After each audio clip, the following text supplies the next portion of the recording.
with my father, when wrestling came on, you better either shut up, get out the house, or just become a fly on the wall, but no noise. It was so bad that our friends knew what time to come to either get us out the house or not come over. Because my dad would cuss a kid out. Back in the days when you could cuss kids out, dad would do it. So, with that being said, where does the translation from just being wrestling fans to becoming a podcaster, how did that happen? This is Tanisha's fault. Just so you know, this is Tanisha's fault. But I'll tell a quick story, but I'm sure she has a different take on it because we often find ourselves there. So we both found ourselves laid off at the same time. Last year? Yeah, last year. And so we just had a multitude of time. But beyond that, we had been talking about it for a long time. That year and the year before has been kind of difficult on like our entire family. And I know for me, my sisters have always been a great sense of like safety and fun. You can cry, you can laugh. And I had a lot of people I was dealing with in the world who were going through things. And I would ask, like, do you not have someone you can kind of like hang out with and like laugh? And they'd be like, they would find it the strangest concept that I have sisters that I just like go ham with and cry with and then talk about why I'm in love with Andrade and all the things. Like, I'm like, it became so important for me to try to give that sense of community and fun and laughter. Cause I used to talk about them all the time. And people were just like, I wish I could meet your sisters. So this was my way of giving them to the world because I just think they're hilarious. And when the world can seem so dark, sometimes you just need a little bit of light. Well, I'm just going to say that it was me. I pushed it after because she ended up getting a job and I didn't. And I was like, so when we going to do this? Are you going to? I bought my mic. Did you buy your mic yet? Where's your headphones? No headphones. So I kept pushing it until finally she bought all the things and we did our first episode back in April. So tell me about that first episode. Well, before you tell me your emotions going into it. How did y'all feel? I'm going to say nervous and excited because leading up to our first episode, I think we had production meetings every day for hours, just talking about the structure, what are we going to talk about, what our first episode is going to look like. And to record it was one of those, all right, we're doing it, but it felt natural because it just felt like a conversation that me and my sister would have. Or our sister, we will all have. It was just, we were on the screen recording it. I don't think it hit us until maybe episode 2, 3, that we were actually doing a podcast for real. So I'm gonna say that from me. I'm not 100% sure how she would feel because she does most of the production behind the scenes versus me. I'm learning, but she is the one who drives that part of it. So she can see how she feels about that. I was stressed out. I mean, I'm just going to blatantly tell you I was stressed out. I have a marketing background, so I kind of knew some things, but not everything. I knew nothing about podcasting, but I'm also very structured. I'm very organized. And so, yes, we did have hours of production meetings because I was like, well, how are we going to do it? And how are we going to do this? And then, creating the logo and doing all the things and doing the website. Like, it just became one of those things. Hi, Candace. Hi, Candace. Hi, Nessa. it became one of those things where it was just a little bit of anxiety that just kept going. But as soon as we got in the camera, I was completely nervous the entire first episode. And then when I went back to edit it, I was like, this is my faith. This is a moment where we're just talking. You know what I mean? I just was like, it felt much more comfortable having my sisters there. And particularly Tanisha, because we mostly do most of our episodes together. So it was like, it felt like coming home, I think, after a while. Once we got, I would say episode 3 or 4. So if y'all going back and checking the catalog, I would start at 3 or 4. I wouldn't start at 1. I don't know what was going on there. But 3 or 4 is when we start getting into the swing of things. You know, I think when you start anything, you have that almost that little self-doubt of how well you think you're going to do and anything. When I started, even to this day, I rarely go back and watch any of my podcasts. What? Just because I hate my voice that much. I love the guests. It can be funny. It can be very informative, but like now, I have no problem listening to hearing myself. But when I watch it back, there's somebody ungrabbed me, they undubbed over the tape, put this crappy voice over it. I don't know who keeps doing it, but once I find them, I'm gonna hurt them. But anyway. That's right. Oh wow. It's real serious. I mean, I feel like especially when you're so we did a lot of taped episodes before we went live. Our live streams are pretty recent and now we do them frequently, but it used to, like, I used to think that I would have that anxiety of going ahead and saying, like, oh my God, who am I on this camera? Who's gonna like listen to me or care what we're saying? But then as we've gotten comfortable, it's almost like every day now. Now I don't even mind my voice. Like, I am doing a series called Kiara's Hot Takes that are just kind of AEW focused. We'll get into that later. Y'all will find out why. If you haven't followed us yet, there's a whole story why that's happening. But I was just going back listening to it and I was like, I have the anxiety all over again because I'm by myself talking to a camera. But you get used to it, like I said. Used to it. So one thing, I'm going to get y'all's opinion on this, but being podcasters, you want to have your own take on things. You want to be a little different because there are so many of us out there. I've been asking what makes you all's podcast different. I've been asking everybody, but with y'all and me watching and following y'all also put in life lessons, what y'all going through, which I think is such a great concept, especially for women, because a lot more women can relate and y'all give advice, and then y'all talking about wrestling and they may or may not be into it, and maybe you can bring some fans in. So my question is, what do you all think that makes your podcast different from everybody else's? Well, since I'll be going first, somehow I guess I'm just so confident today. I know. I'm here for it. Let's go. Well, what makes us different is the fact that we are sisters and our dynamic is truly one of a kind. Where we can bounce off of each other. She knows when to reel me in. She'd be like, all right, you're doing too much. If y'all watch, y'all know sometimes I go a little, especially on the live streams. Yeah, that's the money time.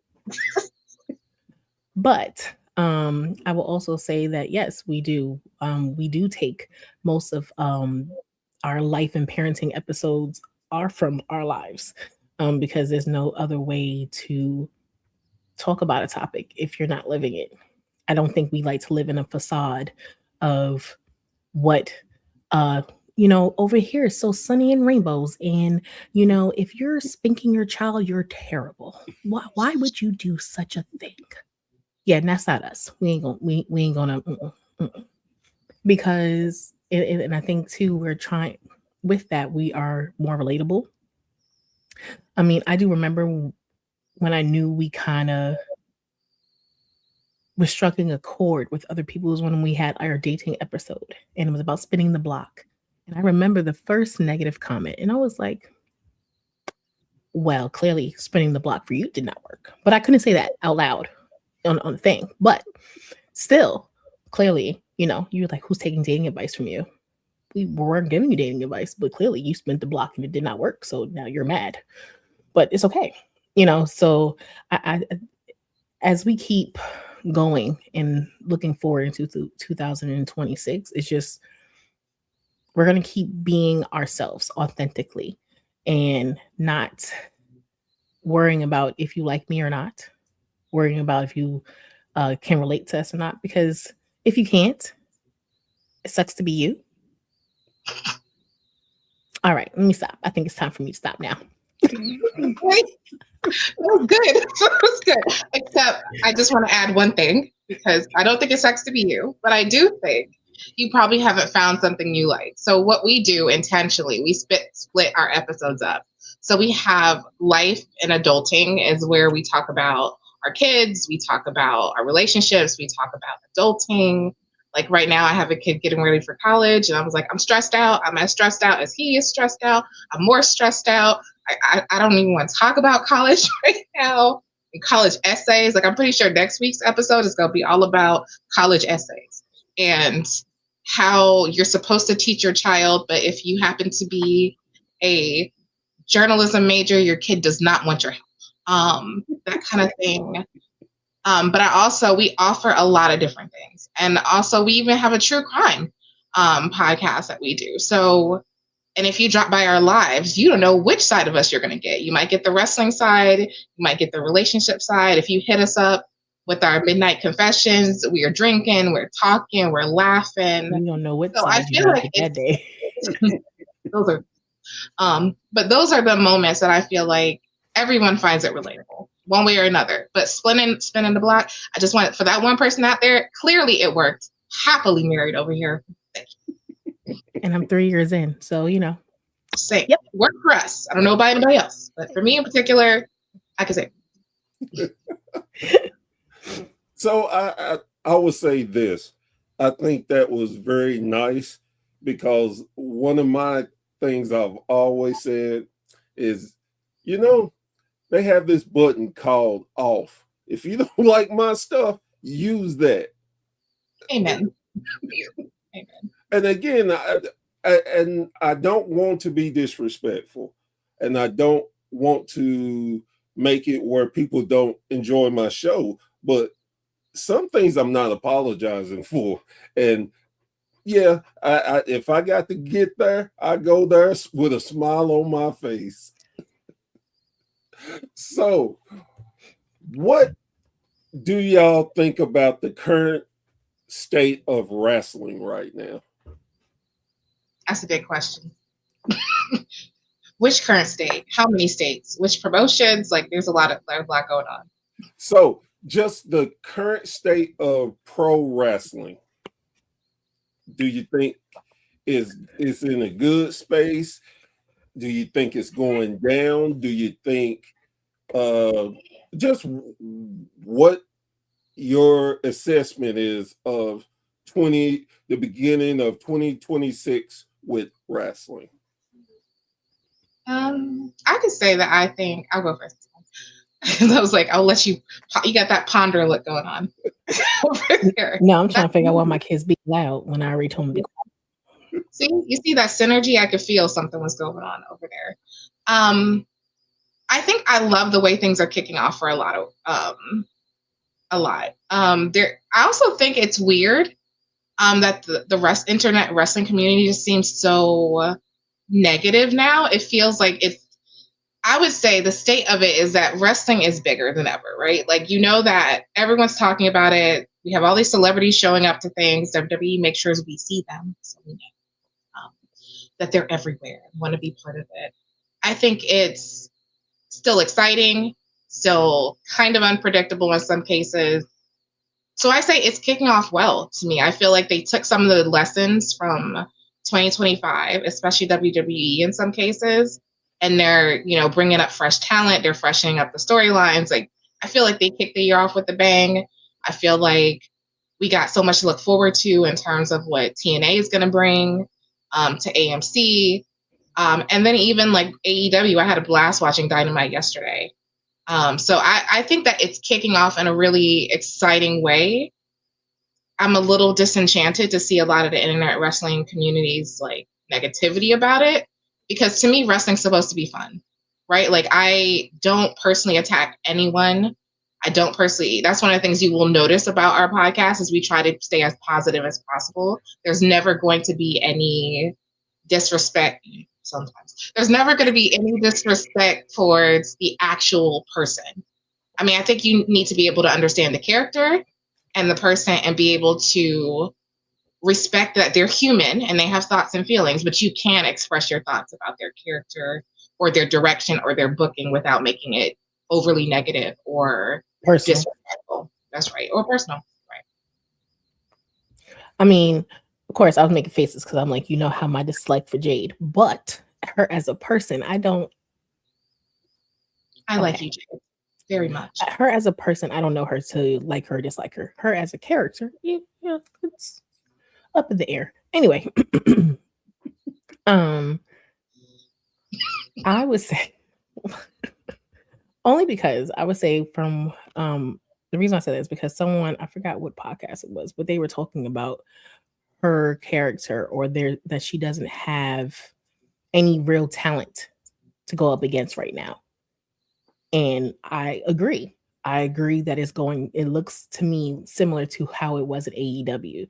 And that's why I had such a take on her having a championship and her doing all these different things, because it's like, one, you need to bring yourself up. Two, who you fighting? Like, what's going on? And even it's proven, even in their booking. Yes, she mentioned, I'm saying her name wrong, so sorry. But she is a great talent. But now she's on the shelf. Then we got BFAB. But then who else is she fighting?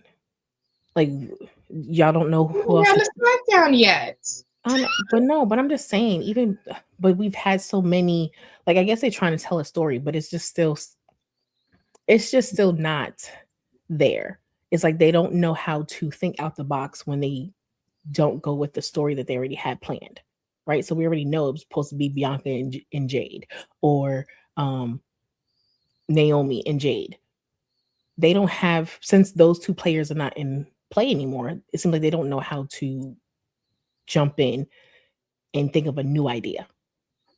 And so that is something I would sit here and say when it comes to certain storylines, because even like I can sit here and say with Mercedes, I don't know what they're doing. I think, right, hold on. The reason I'm saying that is because she's lost titles, right? She's losing titles. She's going up against Willow. Ooh, I remember Willow, right? Yeah. She's going up against Willow, but I feel like I don't know what direction they're trying. Are they trying to show that she's keep having mental breakdowns and like I don't understand that storyline. So to me, I feel like you have no clear direction on what you're doing, because tell me why we're now bringing her down. Why we were building her up all the way up here, and she was having all these titles and she was winning every title, and this is where she was going, and now all of a sudden she's falling, but it doesn't make sense why now y'all are making her fall. Like, make the story make sense. And I think that's where most storylines now are not making sense to why we're doing it, right? There was a rumor that Roman's coming back. Okay, what he's about to do? Who he fighting? Who he got an issue with? We don't know, because we know, but I know. I'm like, we know, but it's still like y'all just trying to grab these names to bring them back. Just like the rumor is Jericho's coming back, but why? Who is he Who is Hi, he John. going? Hi, John. Who is he going up against? Like, what is the purpose? It made sense when John Cena was still here that if he came back, he was gonna go against John Cena. But now John Cena's gone. So who is this the storyline for now for Gunther that they're trying to make him a legend killer? So now he's going to slowly take everybody who's retiring out. So I would just say the state of wrestling, yes, they may have taken certain things and it's starting off good, but it still leaves questions. Just like NXT, right? Obafemi just leaving his thing in the middle of the ring, and everybody's like, "What are you talking about? What happened? Where are you going? What's happening?" Like the story was not giving us clear direction of what's happening. So that would be my only gripe. Okay. Where they are. Well, let me retort some of it and try to help you understand some of the things that they're doing, particularly with Mercedes. She won all those titles. She can't hold on to them all. It is her way of building up the people that she's put over. Look at where Red Velvet is now, where she dropped the title to her and she came back and was able to beat her. She has a bigger buzz about herself because she toppled a legend. Same thing with Willow. Willow lost her title and they've went on to other stories, but they've brought it back to Willow has finally beaten her. Now she is in a state of flux because she was so confident and arrogant. Well, she's dropping title, so she's getting a little demented, so she can fall back, and she doesn't look unbeatable now. And it helps build the other women who have lost to her and has beaten her, give them instant credibility. Okay. Now, so on the Jade thing, I'm not the biggest fan of Jade. I like the presentation, but I think she's still too raw.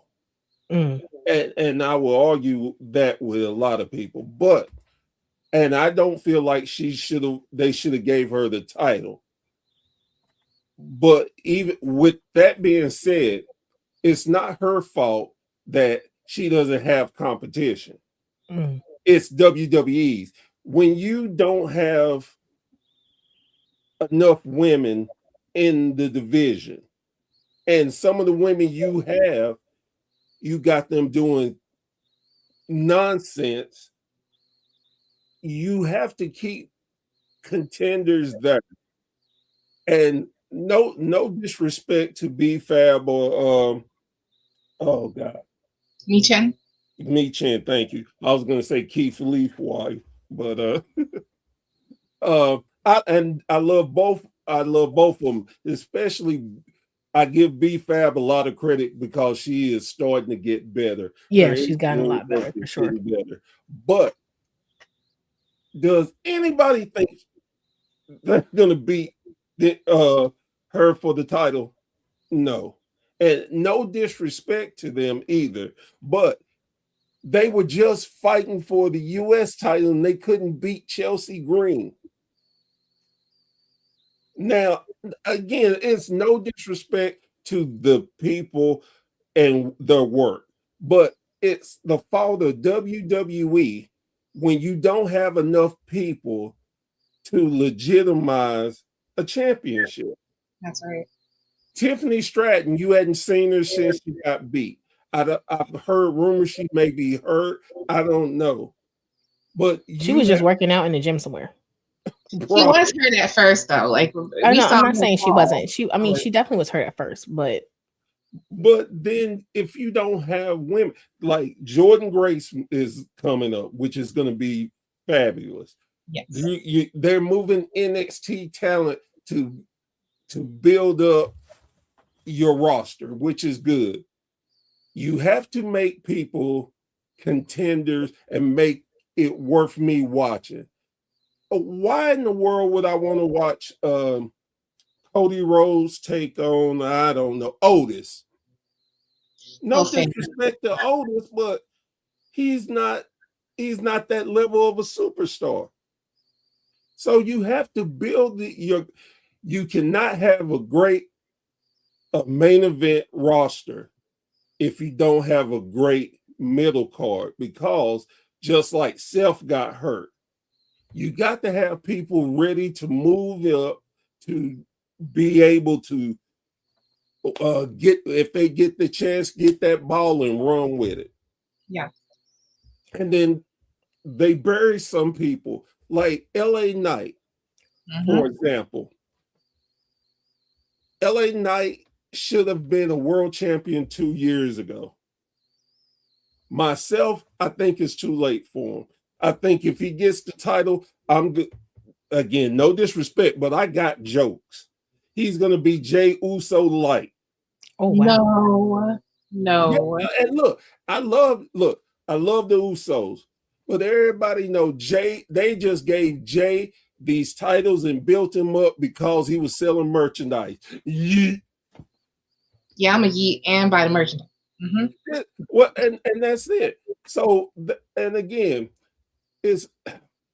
and a lot of times, a lot of people hear me talk about WWE a lot in a negative sense, and it's not towards their talent. It's just the writing and what bothers me. Now, if I go over to AEW, they have some of the problems, but you like their roster now.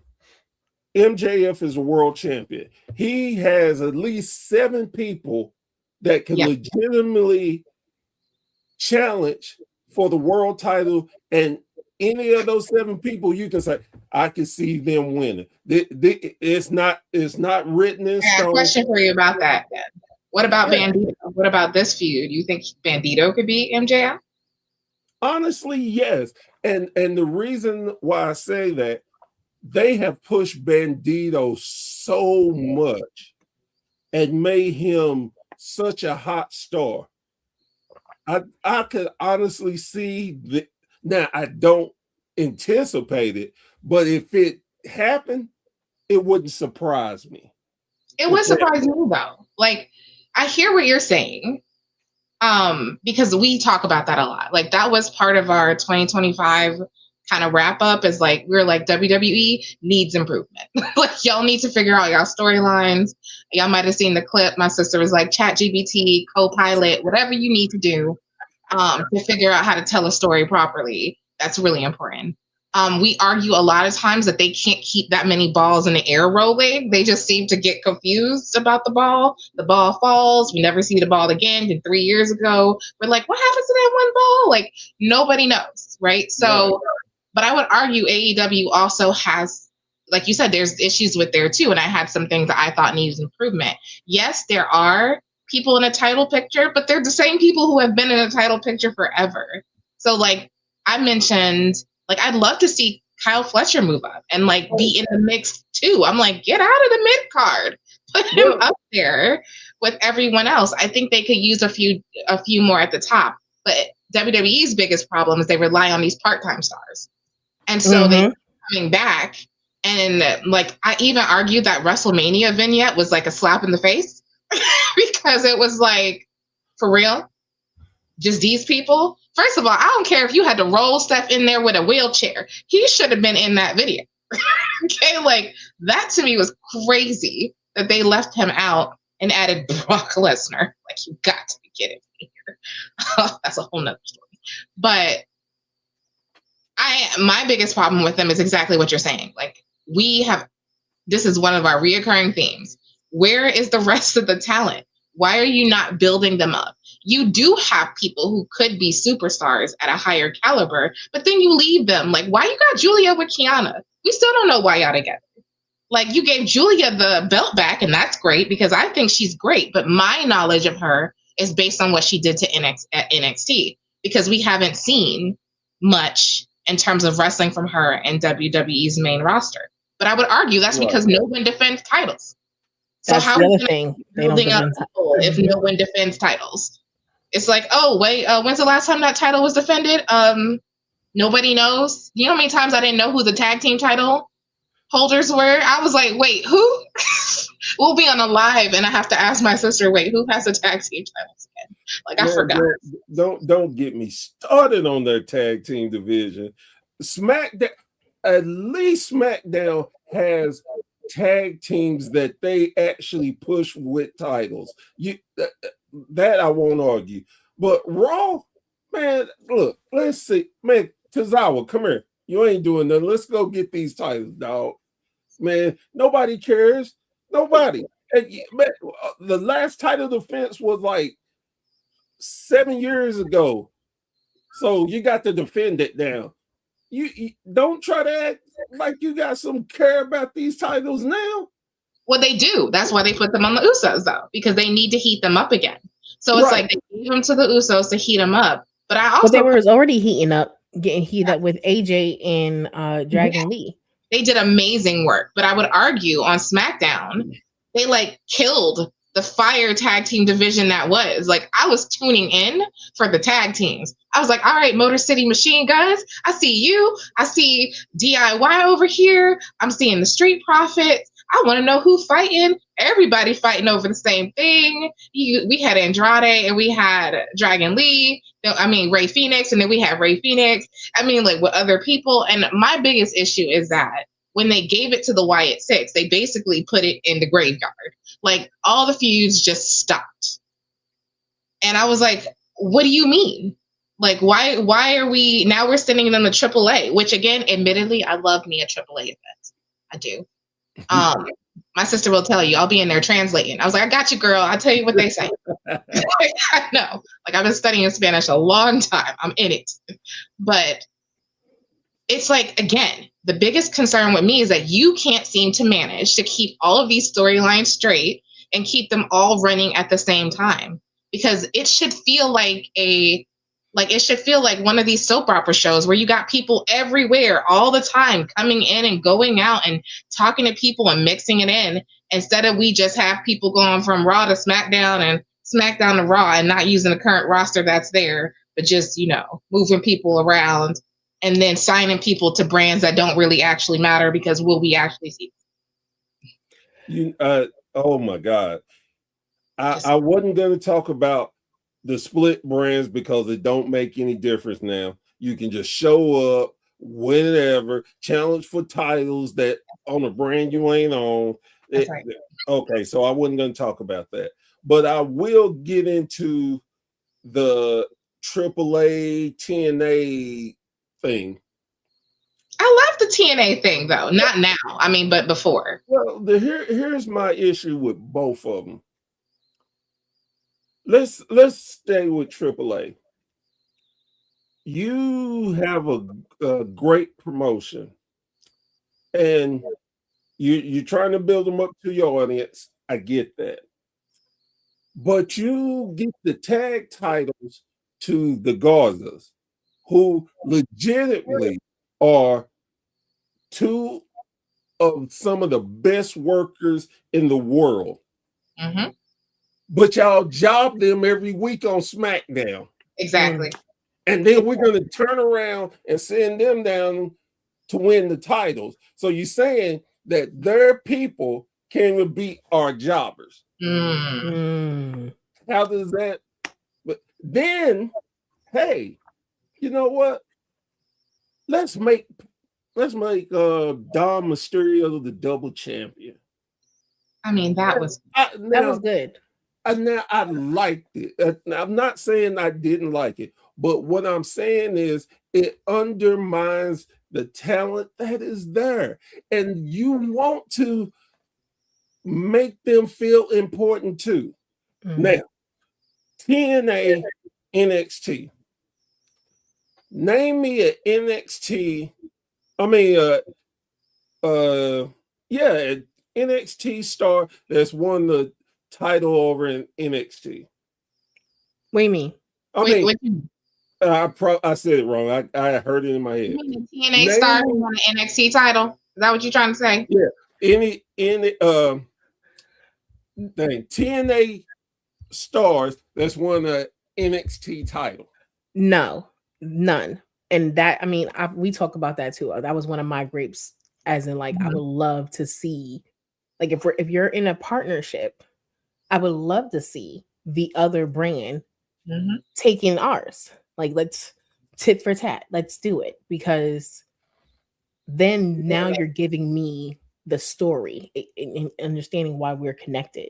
Because if we're only connected so I can take stuff from you, but you can't take nothing from me, but you can come over here and get exposure. I think that's where it kind of gets blurry, and where definitely when Javon and Leon was going for the tag titles, it was like, yes, hopefully this is the time where we're going to actually have Leon having a tag title. And now you know, especially how they use Trick. Trick was sitting here, you know, he was going back and forth, and he was doing all those different things. Even JC Jade, once she got both titles, you can see whatever confidence she needed to get to understand that she was a champion. Even Kaylani, once she got their title. But that also speaks volumes. You let them go over there and get those titles, but Kaylani can't get a title here. Right. You know, and Kaylani did have a title. So this is where I'm going to correct you a little bit. Correct me. I'm also new watching NXT, so you know. Yeah, I was like, Kaylani had a title. JCJ had titles. Like, Trick Williams had titles. My biggest issue was when they lost Ash by Elegance, their division was a little bit in shambles. It's like they couldn't quite figure out what to do. So to me, it made perfect sense to have JC have it and then have Kaylani have it. Now on the male side, though, that's where that got a little confusing for me. Because I was like, why we have Moose on NXT, but he's really like just kind of there. Occasionally, why do we have people crossing over? But again, this is what I think speaks to the same issue. You got all these balls in the air, but you can't tell all these stories. But you want to be able to say, like, we're working really well together. Well, are you? Because I would argue that Mike Santana could have won the NXT title. Like, I was like, that he could have won, and that would have been a really awesome thing for TNA, because then it would have made this kind of invasion deeper and richer with more layers. But I argue that a lot of times, even looking at Unreal Season 1, you have writers who don't understand wrestling. You have writers that understand entertainment, but they don't understand, like, how wrestling should work, where you have these layers on top of the layers. You don't have these unicorns who happen to love wrestling, but also happen to be writers and are able to tell you these kind of stories. Instead, we repeat the same story. We got another legend killer. Like, no offense, but it's hard for me. I still see Randy as a legend killer a lot of ways. So now I'm like, geez, Gunther's out here ruining this for me. Like, I just think they do not have a good, solid hand on how to tell an umbrella story with multiple understories that kind of fill up the umbrella and keep moving in the kind of ecosystem. And it has done a disservice, I would argue, yes, the most to AAA, because AAA's people don't cross over nearly as much as TNA people. And then they want to take them. Like, as soon as they see, and then I argue with TNA, is that as soon as they see him, like, Leon, your days are numbered in TNA. Oh yeah, he's gone. Wait for them to give you a for real contract, because they're getting ready to, if you don't know that. Oh yeah, and going back to the whole and staying in TNA stuff, they feel like the little brother, the little brother who just getting to play with you, but he can't bring any value. And again, WWE has a tradition of never wanting to put the other companies over. And you have to have a legitimate looking partnership. Let's Mike Santana. He couldn't beat anybody, finally got that major win over Trick. And lost it within 24 hours. That was insane. But see, I wasn't even mad at WWE about that, because that's a TNA tradition. Really? Oh, it is? Yes. Look, go back and look at when Josh Alexander won the TNA championship. He won it. He didn't have it less than 15 minutes before Moose took it off of him. They've done this several different times. This is just TNA's writing. Yes. So is it like because they're the fan favorite, they give it to you, and then now they want to take it from you, thinking that it's going to keep you to watch? Yes, they want the chase. It's like, oh my God, he finally got it. Take it away. Now you're more invested in that guy getting that title back to get to be the man. But Moose lost his title to somebody else. He didn't even lose the title to the person he took it from. Nope. And that's the thing. They've done that too. And because see, when Josh Alexander won the title, he won it off of Christian. Moose turned around and beat him for the title. So he didn't lose it back to Christian. He lost it to somebody else. So that, I was like, it's stupid, but that's a TNA stupid. I can't blame WWE for that one. I'm a little worried about their TV deal. This is one of the things we did talk about. I was like, my biggest concern for them is that a lot of the stories have hinged on this NXT invasion, to the point now where we had, like, I call them the JV team over there. Because the rest of them busy. So we not brought, the last group, we got pulled some people from Evolve, and we pulled people we not using at NXT. We had you come back and invade for what reason? I don't know, but we did it. And now I don't really care. Like, I was like, I don't really care about that. And I'm not following that storyline because I knew it was the JV team if you watch NXT. But like, what happens to them when you move to AMC and you need to have your own solid storylines that are not necessarily dependent on WWE? Like, what happens to you? I was like, y'all need to be building up your women's division. Y'all need to be building up these divisions so that they look just as strong as what a WWE does.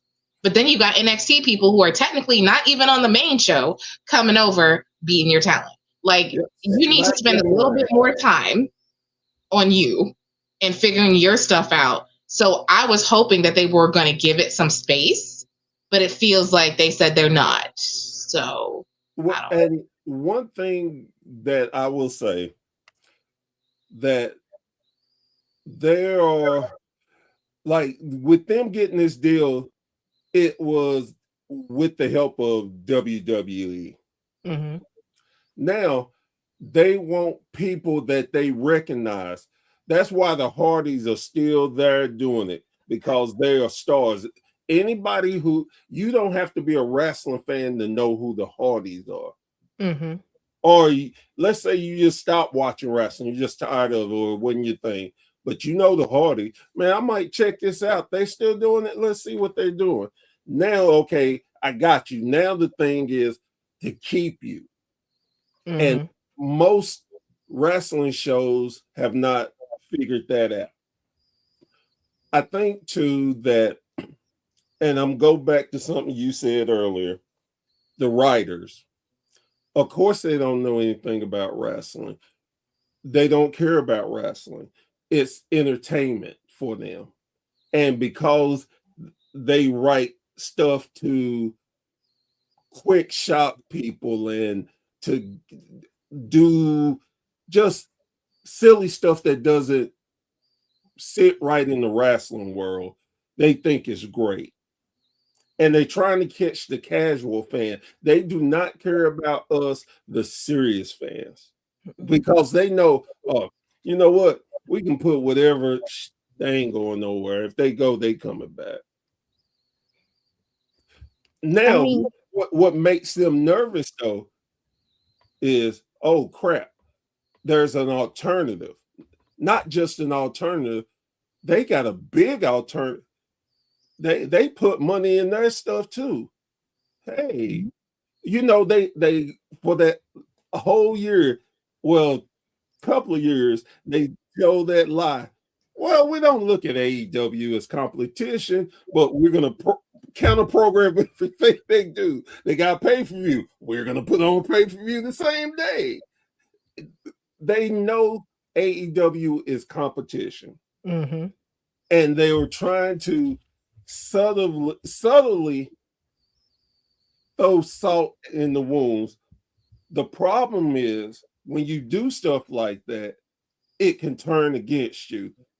One of the great points when WWE got to ESPN and the Brock and Cena thing, and they put it on the same time as AEW. Well, AEW is like, okay, we'll just go earlier. We'll go in the afternoon. Now, WWE probably thought, great, we won.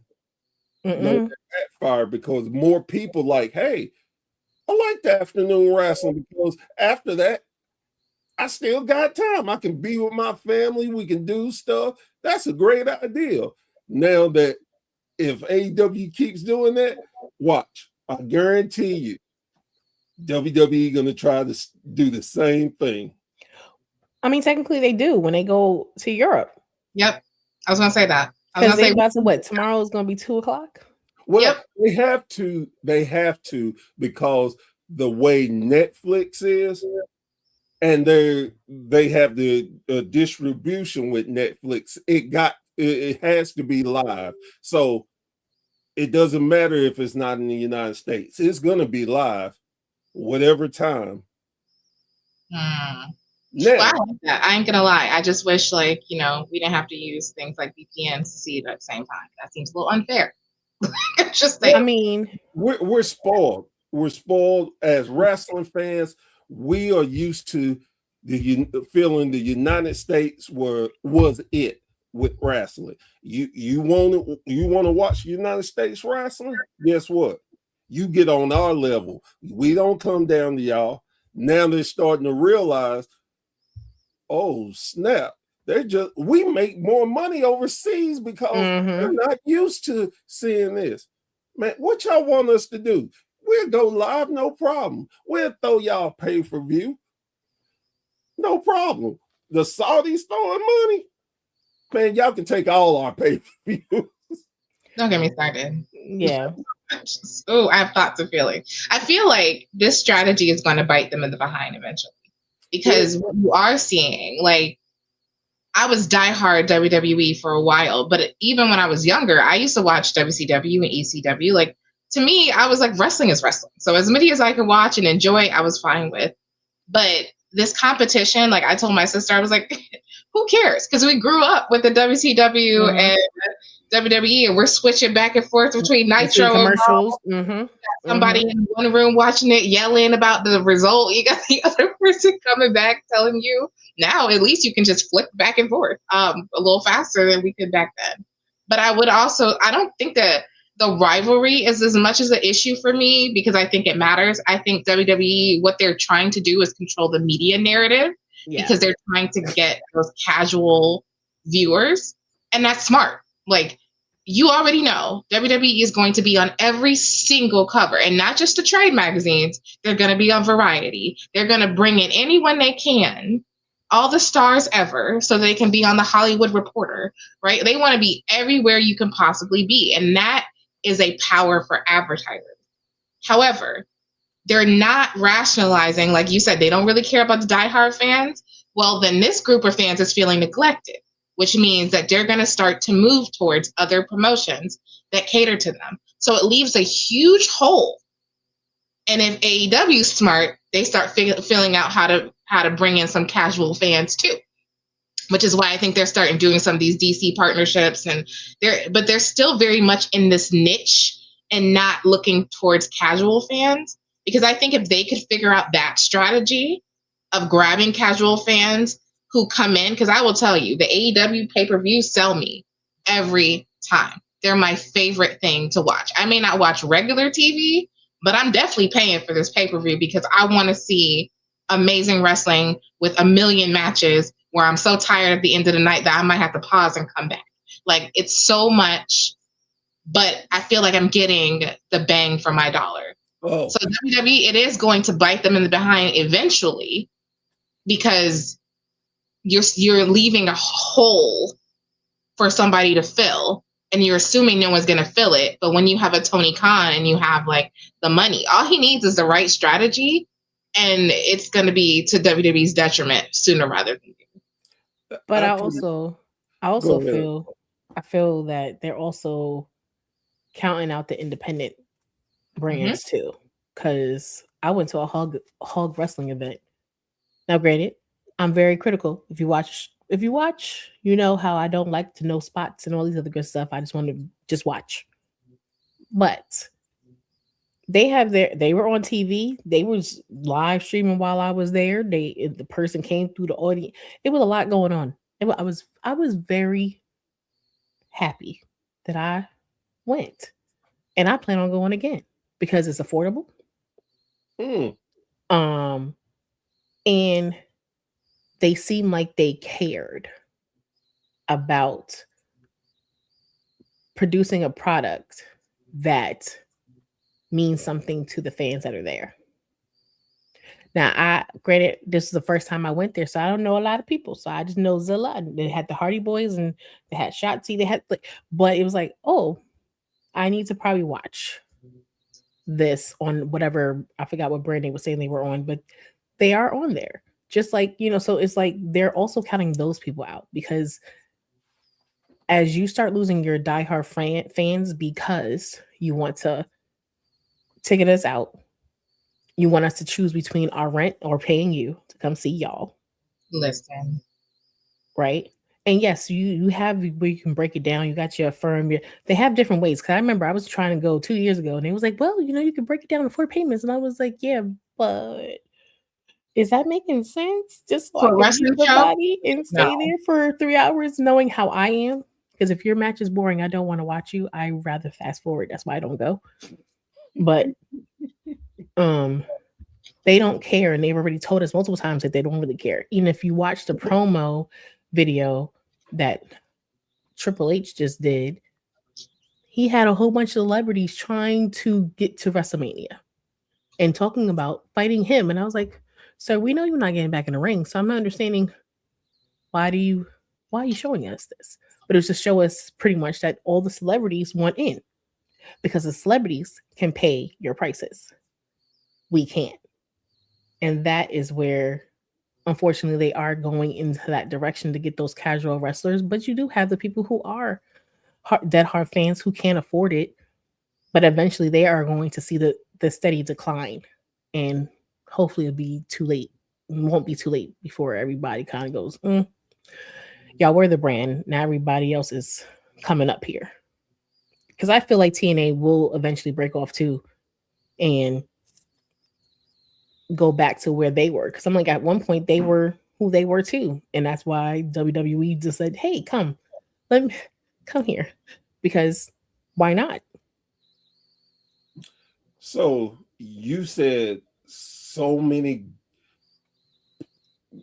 great things, and it was blowing my mind, because it was things that both of y'all said some things that I wanted to bring up, but y'all brought up.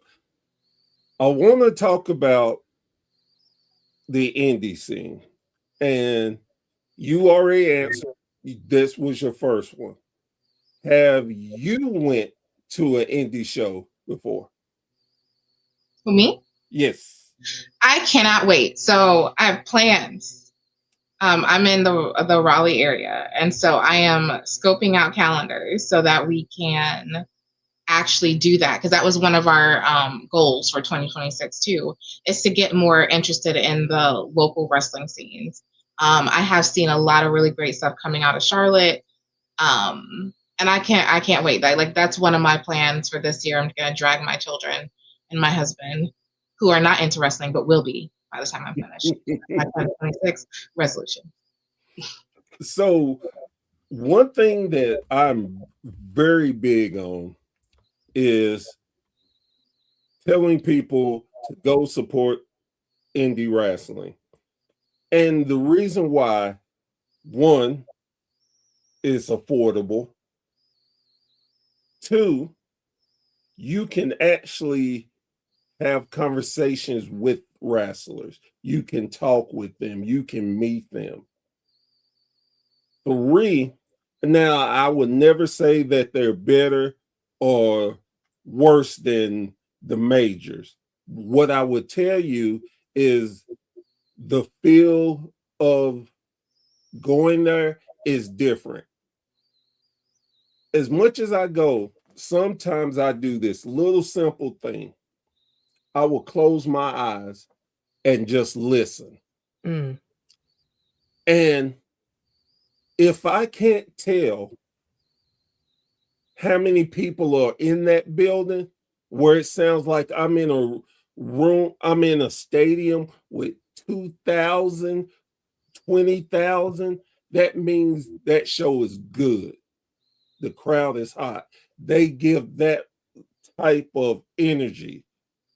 And the wrestlers, they may be new, young, whatever, but they're giving their all to learn, to make sure you're entertained. Mm-hmm. And you never know who you will see starting out, then later on can be a world heavyweight champion in WWE later in their career. That's why I think indie shows are great. I will tell people I think you will have a great time. Now, will you go to any indie show and that'll be great? No. Just like anything else, you got good ones and you have ones that need to be ran out of the country, beat down with sticks, put tarred and feather. They need to just so that type of thing. But with all the issues in wrestling, I can't. would you say that us as fans, even though we complain and oh this, that, whatever, would you say that this is part of being a fan? That's our fandom because we want to we have an ideal of what we want, and when they go a different direction, we kind of lose it sometimes. But then we still have somewhat of a trust that they're going to course correct and make it better. Or what we didn't even think we wanted, and turns out like, oh my God, I want more of that, please. Thank you. Thank you. I mean, I'll definitely say it's both. I know when I'm gonna use JC Jade because that was something that we definitely talked about. When she won, we both looked at each other like, why did you win? I'm not understanding. Why did you win? Like, because we felt like, and we still feel like they overlooked Jada Parker. Why is she not getting a title, but you got one? Where'd that come from? Then you get to be double champ. Wait, what? Why? When did that happen? And then it became, oh, okay, I see you. Oh, look at you. Okay, okay, that's cool. That's cool. That's cool. And then it became where she kind of wore on us. But then I will also say there's been other times too where it's like, no, what are y'all doing? That is unacceptable. Where did that come from? I think I'm not going to watch. And we did for a moment in time. Both of us stopped watching wrestling at one point in time when it came to a storyline, or especially for me, I think it was more when they were subjectifying the women. And it was just like, what? I grew up with the Lita and the Trish, and that yes, you can still be feminine and kick some. Can I curse? Yeah. Okay, ass. Sorry, it's not my. I know. I got check. No, I appreciate But then once they started doing the Braun Paynes matches, and it was just like if they build up Stacy Keibler really, she was a good wrestler if they built her up correctly. But then she just became an object, just like how Sable eventually was an object. So, I will, not to interrupt, but yep. Stacy Keibler was never a good wrestler. Let's get that out your mouth. That's wrong. It was a good character. I will not. It was a good character. Okay. I will not let you offend all the great women wrestlers out there by saying Stacy Keibler was a good wrestler. Well, she was better than Terry. Character. She might have been a good Terry wasn't a wrestler either, though. Like, that was the problem. I know that was the problem. Anyway, okay, I digress. Either way, I'm sorry. Look, something just touched my heart, and you're not going to do this. The wrestler with Stacy Keibler. I'm sorry. She was a good character. I will back her. I'm saying she was a good character. Do I think she was an excellent wrestler? Technically, I wasn't saying she was. I didn't say she was. I said if they built her correctly, she could have been. No, she couldn't. She had no wrestling talent. But that's my opinion. My opinion. Sorry. Listen. I don't know. I know where she's going. I forgot where I was going. So then pick up where I was going because I forgot. Okay, so here's what she's trying to say. Ultimately, I also stopped. So I was a huge wrestling fan, like die hard. But around like the time I turned 16, it was a lot of objectifying. It was a lot of the bra and panty matches. It was the muds. It was the pools. It was the tough enough where if I could just see your boobs, it'd be great. And that was not the image that I felt like I wanted to continue attributing to life. Now, things shifted. And I remember my sister coming to me when, she was watching Total Divas and she was like, listen to me, like, it's different. You got to come back. And I was like, absolutely not, because I just do not think so. But around that time, my brother took me to WrestleMania. And so I kind of still kept tabs on what was going on. But there was a period of time where it just was a mess. But it was so easy for me in 2020 when I was just looking for normalcy and calm and kind of comfort to come across the WWE network and fall in love all over again, right? And really like, oh my gosh, Shawn Michaels is in charge of something else? What's happening? I mean, Triple H is still here. What's going on? Like, to be so invested in these characters that represented my youth and even seeing the future that had like grown in my absence, to come right back to it. So I do think there is that sense of like fandom where you're like, you're going to disagree sometimes. Strongly, even if you're like, yeah, I really didn't, that's not something I really appreciate. But a true fan just kind of will find their way back to the thing they love anyway, because it's a lifelong relationship, right? Like, it's one of those things that just is enduring. And I think as fans, we're allowed to have those strong feelings one way or the other, because if not, why would you care enough to spend money? Why would you care enough? Like, we both got Roman merchandise, you know what I'm saying? Like, she got Wreck Everyone and Leave. I got Show Up and Win. Like, it is really necessary for me to have that kind of commitment. My daughter has Becky Lynch's The Man shirt, like, and that girl didn't watch that much wrestling. She was just in. She's like, I'm into Becky. Let's do it. To develop those kind of relationships. I just think that's a natural connection with fandom. But I also think there's a level in which it gets toxic, right? And we need to work as a community to cut out these AI images that are inappropriate, to give wrestlers their space and not stalk them, to like not go to the airports with stuff and want you to sign 900 things when you're just trying to get home. Like, I think we need to remember that they're people, and that easily gets lost in the storyline of it all. I couldn't have said any better myself. The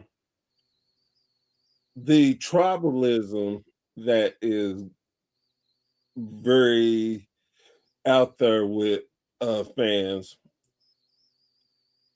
how do y'all feel about that? Do you well, let me go about it this way. I'm going to tell you how I feel about it, then y'all can tell me. Tribalism, like, I'm an AEW fan, but it doesn't mean I'm not going to watch WWE. It's not going to mean I'm not going to watch TNA. It's it doesn't mean I'm not going to watch New Japan, go to the Indies. I'm a wrestling fan. So I don't, all the promotions will do something that I don't care for, but hey, that's just part of it. I'm a wrestling fan. I think tribalism is just really silly. And considering the state of the world now, we don't need something to divide us any further in life. It's just too much. So how do y'all feel about it? I agree. I mean, wrestling is wrestling. Like, I'm a WWE fan, I'm an AEW fan, I'm an NXT fan. I'm a fan of everything I spend my quality time watching because time is short and I got a lot of things I like to see. So if I'm spending or in any time with you, then I am invested in your stories and your characters. And every promotion is going to do things that you like and you don't like. You don't work there. You don't have a pen. So you just got to watch like the rest of us. And whether we like it or not, like we were just saying, Roman's coming back. What for again? Like, I like me some Roman. I'm always happy to see him, but why are you here? And what are you going to disrupt? For me personally, if they don't give Drew McIntyre this daggone title, I am over it at this point. Like, listen, Cody, like, I need him to finish his descent into madness. And the only way to do it is to have him lose this belt. So I'm going to need that to happen tomorrow. Please, wrestling Jesus. So let me interrupt again. I didn't realize Cody was that broke that he couldn't print a picture of him and his dad. I was like, you sure you don't got one at your house? Like, come on, Cody. Look, I will be glad to print one off and send him to him. So I was like, we can make a blanket of it if you want. You can sleep with it. You know what I'm saying? We can get one for your daughters and your wife. You can have a master comforter of your daddy's picture if that's what you say. Hell, I made shirts for him. Don't know. But I love this descent into madness. I love it. I was like, me and Tanisha have been talking about this forever. We've been waiting for this heel turn for Cody because he will be so brilliant at it. And he already has these nuggets of it. He's so smart. He uses all these big words. And because I'm like dually educated, I follow each and every time and I love it. I was like, this is the best thing ever because people will watch with you and be like, what is he talking about? And I'm like, you're just not smart enough. Like, it's right there for me. This political energy is right there. And so for me, I cannot wait. And I really need it. But to go back to your tribalism conversation, get over it, people. Like, there's so many more important things out there that we should be worried about. I mean, y'all need to be paying attention to what's happening in our country. Pay attention to that. Because that's what you want to be tribal about something. Pay attention to the things that are going to impact you on a day-to-day life lesson, not necessarily entertainment, because again, we can't impact that. Whereas I will argue politically, you could go vote, you can do things, you can contact senators, blah, blah, blah, blah, blah, whatever you want to do. But this is not the moment to be anti this or anti that. I just feel like the wrestling world should be open to everyone, whether you're a lifelong fan, you like to bounce in and out, or either or, in between. Well, I'm going to say, growing up, how we grew up, we watched everything. There was no one brand that we watched, and that's who we were loyal to. Now, granted, if you watch, you know that it's been a journey for me to watch NXT, and it's been a real journey for me to watch AEW. But I have reasons why I don't watch it. It has nothing to do with me being so loyal to WWE, because I can care less. Because you know why? Don't pay your bills? Thank you. Like, these people, I still sleep at night. Once the match is over, it's over. It served its purpose for me to watch it. Like, I don't know these people personally. They don't know me personally. So, I think it's stupid. If you like wrestling, you like wrestling. If you like one brand over another, sure, it's understandable. But to be like, oh, this brand is bad and don't ever watch this brand, that's your personal opinion, but keep it to yourself, I guess. Or go touch some grass and realize what's real. Like, please go outside, touch some grass, get some air. Like there's so many other things. Like it's a computer, it's a TV screen. You can go outside your door, listen to the birds sing. Like I need you to go outside and recognize that there's a whole world out there, and that we need to be honestly focused on like the things that impact us truly on a day-to-day versus this. Because shout out to Candace, because exactly. Just watch what you want to watch then. And don't be mad at people who want to watch everything. Exactly. I just want to say this is the first time I really got to see Candace's face up front, and you're gorgeous. Okay, sorry. Moving on.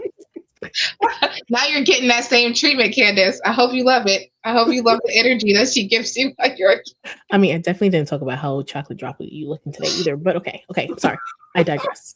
My sister does this for me every week. Okay, then. So, how do y'all feel about other podcasts that are central to certain brands? Like, I know there's a lot of podcasters out there that deal with indies, and it's particular indies because they go to it and stuff, or the only thing they're talking about is AEW and WWE. Is that a good thing, bad thing, or how do y'all feel about that? I think they each their own, like whatever floats your boat, whatever you want to talk about, it's your podcast. Like, so if that's your main focus and what you want to talk about, then I think you should be able to talk about it. Oh, you're welcome, Candace. I think you should be able to talk about whatever you want to talk about on your podcast. So if you are only talking about WWE, great. If you're only talking about indies, good. Bring this is the one thing I do want with podcasters that are doing certain things, especially about wrestling. Keep teaching me new things. Maybe you saw a perspective that I didn't realize. Maybe going to indie wrestling is the thing because you are having a front row seat and you've been talking to the wrestlers and you're into it and you like seeing the progress of where they started to how they go. Same thing with AEW. I'm still working on that, but understanding that storyline. And then also too, you can come on our podcast and talk with Kiara because she's tired of me looking at her like I'm crazy, like she's crazy. Yes, please. Please come hang out you with can also me. come and do that. But I think, like I said, I think it's just at the end of the day, it's each his own. Like it's your podcast and that's what you want to talk about. That's cool. And it's going to rock with some people and it's not. Just like we're not everybody's cup of tea. I don't know why, but we're not. But it's okay. I love you. I do. But I will say I absolutely second everything she said. But then also, one thing I would tell you is that it depends on your goals, right?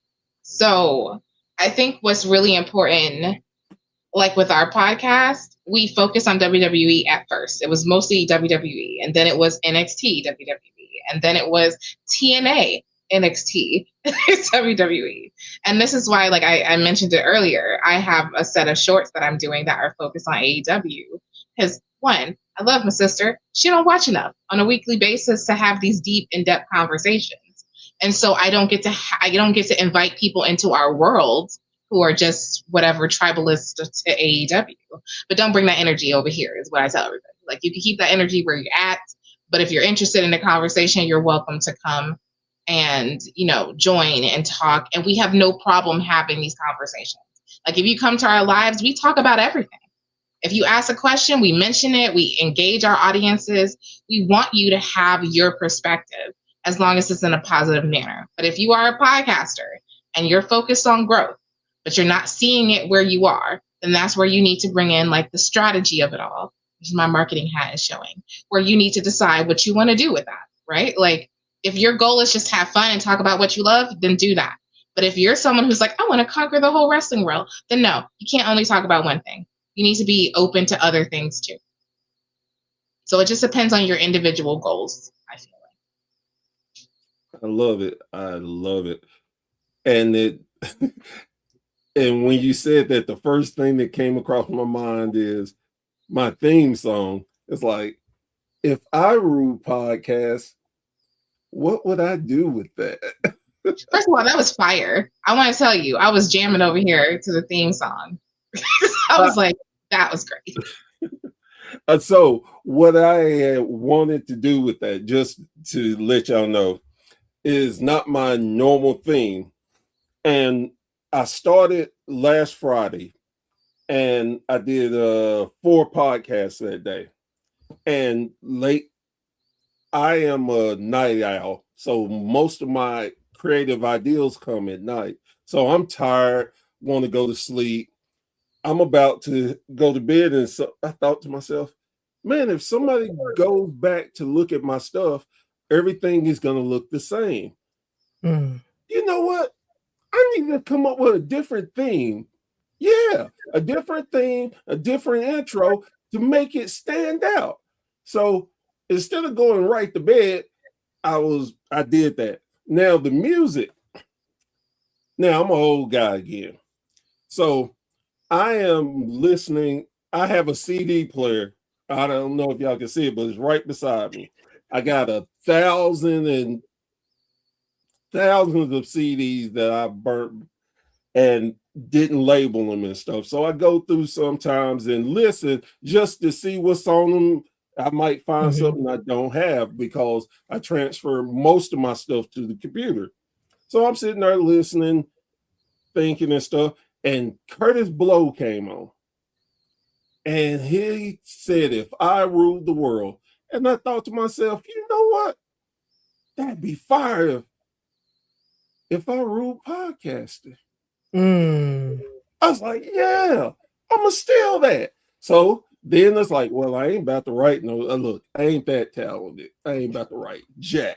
But, man, all this fire computer AI crap, man, put that stuff in there, and bam. I again. That's right, John. I'm so I am so that person that just like, okay, I think that's good, and I put it out. I didn't really listen to it because I got caught up in the music. I got caught up in the music, not to the words. So when I'm getting ready to do a show like with us, I'm sitting there doing different things, and I hear a word. I'm like, oh snap! I didn't know that said that. Oh snap! I'm like, that's fine. That's fine. All right. So that's how I came up with that, and I appreciate it. It seems like everybody loves it. I'm like, oh snap! I might have to keep it as the theme. So. I mean, that's what happened to us. We were playing, and I was like, "Hey, we need a theme." And then, like, as soon as we heard it, we knew. We were like, "This is fire." But this is my opportunity to plug our Patreon, because here's the thing: I like to do songs all the time now. We had songs for Survivor Series predictions. We had our holiday jam, which was fire. Okay, like that thing was playing over and over at my own house. I was like, "This is a song." So if you join our Patreon, then you actually get a front listen to our songs. They're on those specific posts. You do not have to pay to be a member. You can just join and get the song. That is very cool. But we're getting ready to drop our soundtrack for season 1. So cool. Excited about that, because we have songs for each of our segments. We have a speed round where we go through the upcoming events. Songs. She loves the song. It's only 40 seconds too. So she's like, you better the first. I'm like, no, it's only supposed to be like 4 segments. So we have a speed round song. We have our parenting sound. We have an adulting song, like that introduces our segments. So like I said, feel free to join our Patreon and you get your front row seat to our music. That is so cool. And I have to say that y'all are very similar to us, because if you go to our WSN page, and that's at thewrestlingsociety.com. If you go to our page, we have music, and we actually had a couple of artists do exclusive music. Oh, nice. And they are fire. And sometimes you Now, sometimes I think, oh, that's fire because of just my mentality. But honestly, they are very talented people. They did a great work for us and very thankful. But and also had since we're plugging, let me plug our wrestling app will be back this month. We have a wrestling app and we show different types of show. We do cartoons, documentaries. Ooh, cartoons. Yes, we're gonna have all of the rock and wrestling from the 80s. We have movies starring wrestlers. We have you got the Marine times 5. 1, 2, 3.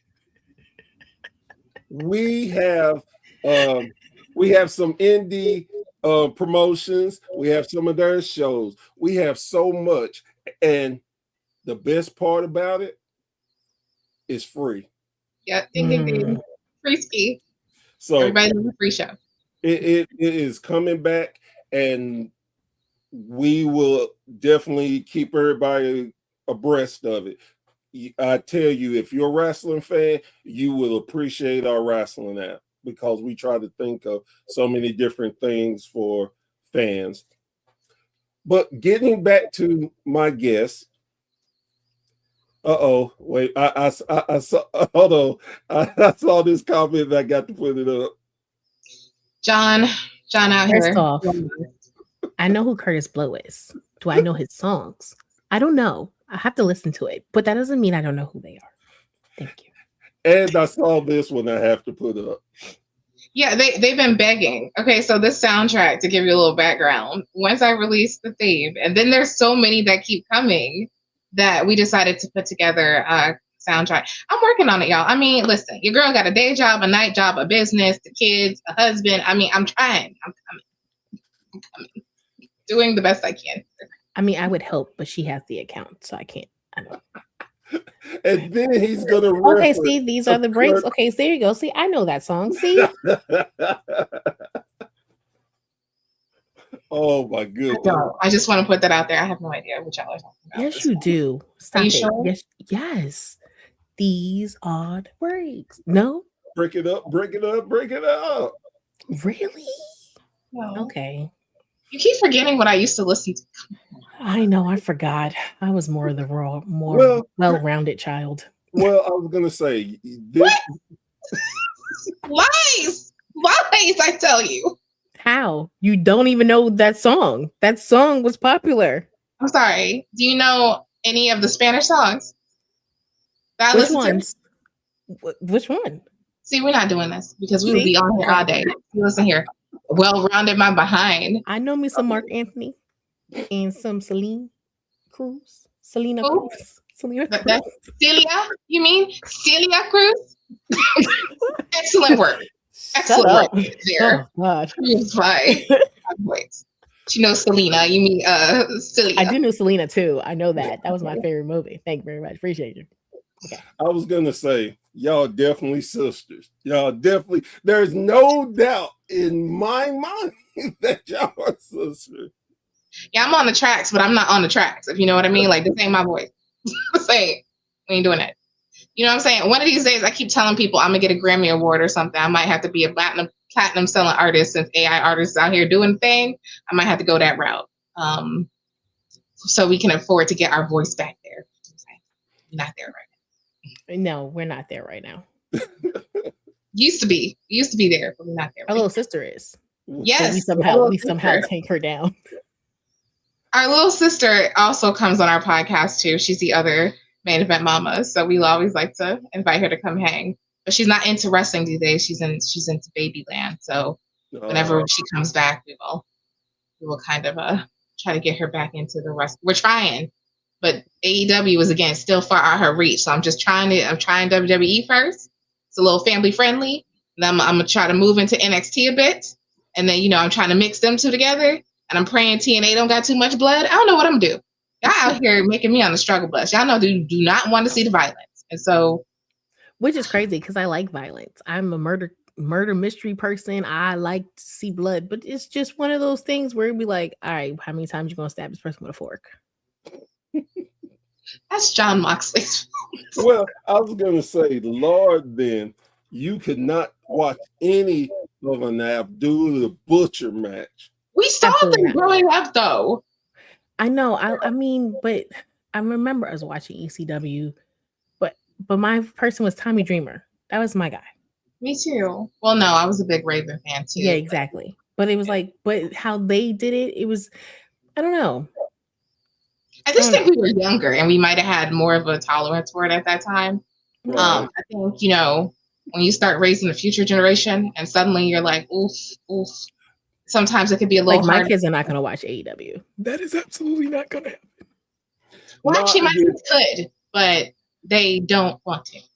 But my husband does come downstairs to watch it with me when I'm screaming, particularly when someone's going through a table or flipping the wrong way or falling something. I'm like, oh my God, you gotta watch this. And then my husband will be like, what's wrong? And I sit him here and I rewind the entire video.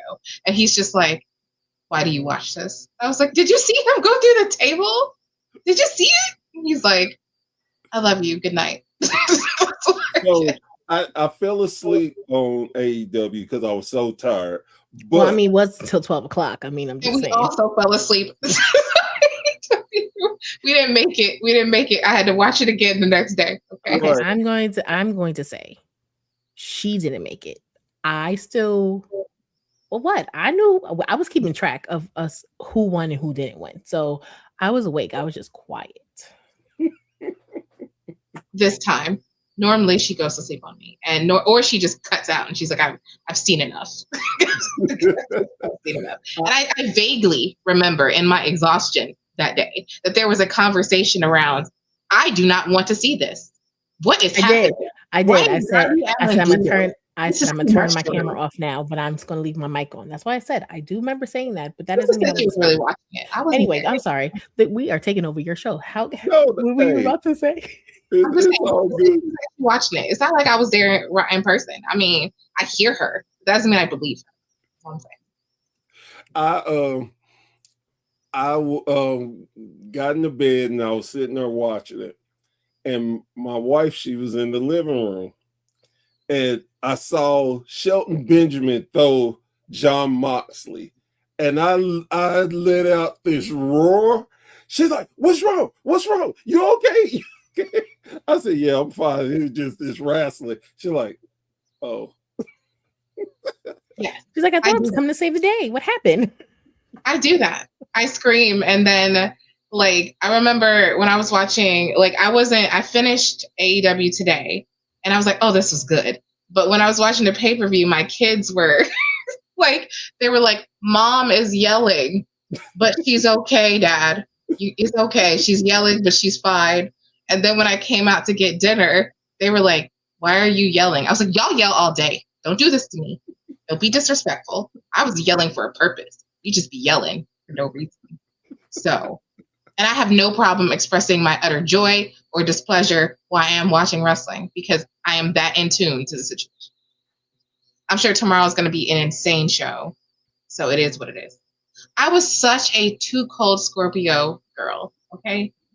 I really was. New Jack, he reminded me of the people around the block. So I wasn't the biggest fan. I lived in the people around the block. I mean, I lived in the hood. I have a New Jack story for y'all. Ooh. So I am from and live currently all my life in Knoxville, Tennessee. If you know anything about Knoxville, Smoky Mountain Wrestling was based here. Okay. Jim Cornette would have shows at the Tennessee Valley Fair, which would come in September. Well, this particular year, my buddy's mother, she worked the gate so we could get in free. And they were having the wrestling match. So my buddy knew how big of a wrestling fan I was. So we went to it. And we were just hanging around afterwards. And lo and behold, who do I see? I see the Gangsters, New Jack and Mustafa. And I was like, oh, snap. And I started talking to them. So they stood there. Everybody was gone. Don't you know, we stood around and had a 30-minute conversation. Oh wow. This is before New Jack got on drugs. Yeah, that's Mm. that remind me of people. He was like, "Hey, y'all want to go get a drink with us?" And I'm like, "No, I don't drink." And my buddy didn't either. And he said, "Yeah." He said, "Man, I don't do drugs, but if they did a drinking test on us, I fail that bitch all the time." Oh wow. Listen. And then and he was just so nice. So every time I see him and they tell stories about some of the stuff he's done and even he will admit the stuff he did, it's like, that's not the New Jack I know. Mm. Yeah. And it's amazing. Well, he changed. I mean, people change, right? Yeah, Like, I mean, all the crazy stuff that he did and got beat with, I mean, you got to do something to try to mask that pain. Mm-hmm. So, I mean, I'm not faulting him for it. that's So, ladies, this has been super. I honestly, two things. One, y'all are the longest one that I've done so far. Oh, And wow. I completely have not been bored at all. Two, I had another podcast set up and I just Did we mess you up? We're sorry. I'm so sorry. No, it is not your fault because Our bad. easily, if I wanted to stop, I would have said it, and I will reach out to them and make it up to them. So, no worries. Because another couple of things. One, I told y'all I was looking forward to this conversation. I was not lying about that. I think y'all. And two, I'm a big believer in giving people flowers. This is part of the reason why I wanted to do this podcaster appreciation month, because I wanted people to see and understand that there are other great podcasters out there. Y'all have great stories, why y'all are into wrestling, what you do. And I believe that is worth hearing. And I love giving people their flowers, especially when they're alive so they can smell it, they can enjoy them. There's too many times that people pass away and then we want to start crying and, oh, I wish I would have told them. I am not that person. I want to give y'all flowers and thank you so very much for doing what y'all do and continue growing and doing what y'all do. I'm so proud of y'all. And it's not like we knew each other so tight, but y'all make me proud for being a wrestling fan and so much for what you do for the women. It is amazing. Thank you. Thank you. I mean, I know we're not the only. This is he. Thank you, John, for that reminder. I want to make sure we mention this. Thank you so much. I mean, I think we've really grown. I know myself, I've really gone to love podcasting, and it means a great deal. I would say probably to both of us, and I'll let Tanisha speak to that a little bit more. But this has been such a fun journey. It's been such a fun community to be part of. There's a lot of other podcasts that we work with and we partner with and we hang out with. I mean, if you have had a chance to see our Culture Clash Network, we're part of Culture Clash Network. And we have these amazing other podcasts that cover a variety of subjects for the culture, but also not always. I mean, we have sports podcasts and more wrestling podcasts. I want to shout out the Humble Roses podcast because they also, and particularly you mentioned Giving Roses, they also do that for a lot of the wrestlers who may be unsung heroes of the industry and amazing talent. So I also want to reach out. But beyond that, like if you guys like what we're doing, you can absolutely follow us, but also check out CCN, our Culture Clash Network. A lot of times wrestling fans are football fans, and the Sports for You podcast is fire. They're catching fire of their own as they're going through all the seasons. I know nothing about sports, so I can't really, marry that better. Go Jaguars. What she said, I think. We have a variety, I said, of other podcasts that really highlight amazingly talented creators with great stories. So you can also find us on cultureclashnetwork.com, where you can see all the variety of them. And I'm not too ashamed to admit I was trying to steal y'all away. I don't care. I tried, and it didn't work. And I'm glad it didn't work, because it shows how loyal y'all are, and I appreciate that even more. But the podcast that you mentioned, will you Humble Roses? I'm mad at y'all because I reached out to y'all and I wanted y'all to show. So please. You know what, Dallas? Come on the show. We about to have a problem. I'm Dallas.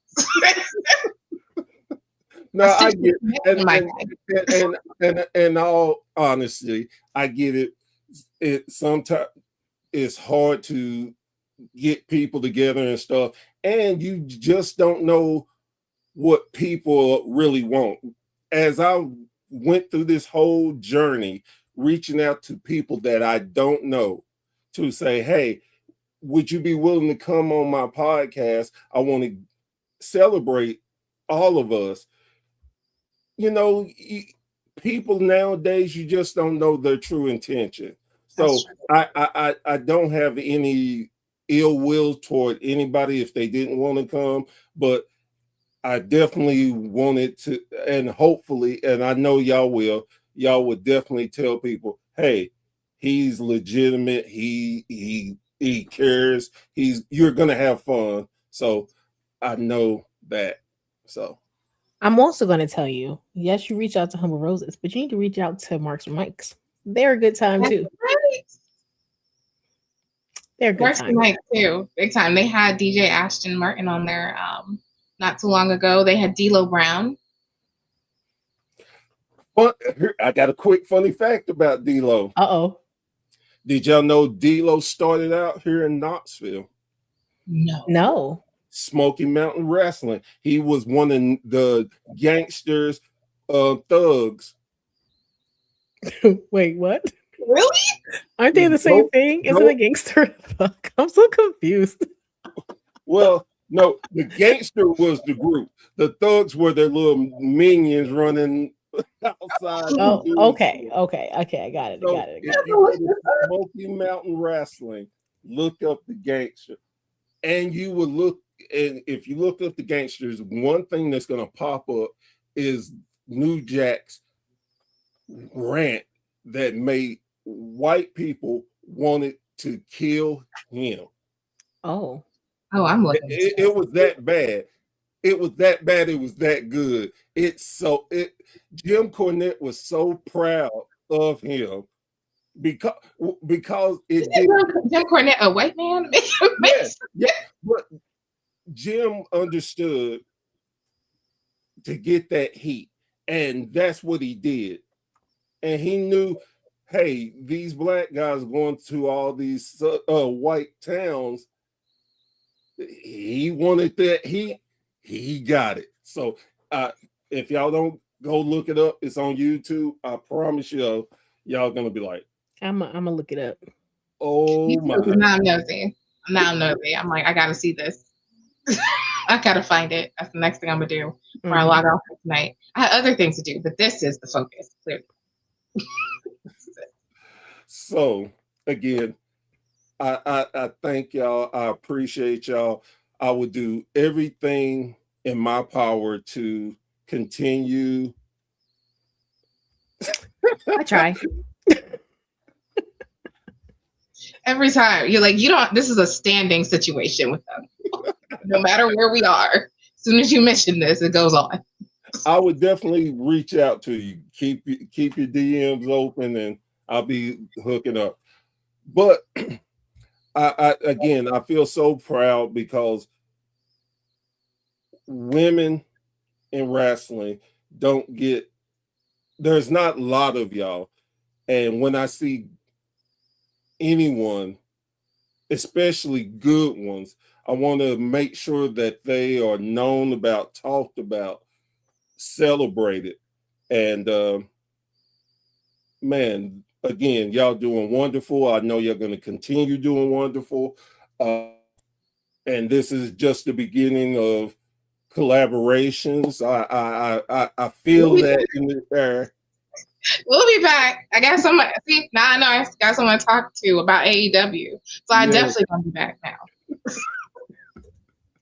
And maybe we can bring a friend or two. Yeah. I got a couple people in my brain, like Faith. She's a good time. Oh my goodness. She's part of the Acknowledge the Dynasty podcast. That is so cool. Again, thank y'all so much. Yes. Well, we want to thank you for reaching out and for doing this, because it's a great opportunity to see other podcasts who might not have that kind of shine. And so this is a really amazing thing that you decided to do. And it means a lot. I know personally when you reached out, I was like, this is kind of cool. So thank you for thinking of us. And before we go, we definitely want to remind people to check out www.maineventmamaspodcast.com, where you can find all of our content and our channels and our merch store and all those communities that we mentioned, and our true crime podcast, in case you haven't listened to the first 2 episodes about the Grim Sleeper or the DC Sniper.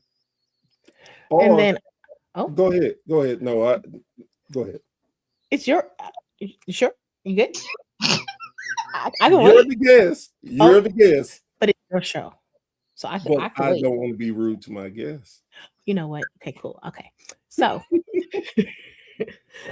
also, if you haven't followed us, please make sure you do. You can follow us individually. Me, Tanisha_MamaPod on Instagram and on TikTok. That one over there, Miss Kiara. You can follow her at Kiara Mama Pod. Is yours underscore? No. Kiara Mama Pod. No underscore. Facebook and Instagram, and then Content Vixen on TikTok. And you can also listen to us. What, on X? Yeah, that's right. I'm on TikTok. You're not on TikTok. Anyway, also you can listen to us on Spotify, iHeartRadio, Pocket Podcasts, Amazon Music, Amazon Audible, Apple. Yep. It's been a while. We've been on hiatus for a while. I haven't done this in a while. It's just her spiel. She's supposed to do it, and now she's on the struggle bus because we've been on vacation for the last week. It happens. She's like, I don't know, somewhere you can find. Again, if you hit up our website, you will find us, and therefore we don't have to worry about it too much. But we invite you to find us and talk to us and stop by our podcast. I was going to say they have no excuse, because if you're an old man like me, sometimes when people are giving their socials out, I don't hear it right, or I'm not fast. There's a QR code. Don't right. I forgot all about that. That is ours. Got a QR code. Do not say you couldn't remember. You know what, girls? I was gonna listen, but I couldn't. Yeah, don't make the bear come looking for you. All I'm saying. You heard him. You heard it here first. But guys, girls, thank you so much. This has been a wonderful, wonderful podcast. This is the reason why I am doing this, because I'm having such great fun learning about so many different podcasters, and we are showing you all that we can get along, we can collaborate, we can do anything. So I'm so glad for this. As I leave, I always leave out with this message. Please, please, please go support your local indie wrestling. I promise you that you will have an amazing time. If you take a family, your family will have a good time. It will create a memory that will last a lifetime. And you never know who you will see starting out that will maybe become a world heavyweight champion in a major promotion. You never know. So please show love and support to indie wrestling. So with that being said, I am Professor Bear, and I will be back around the campfire with more amazing guests and stories. So thank you for joining. 2 paws up, and we will see you next time. Y'all have a great evening.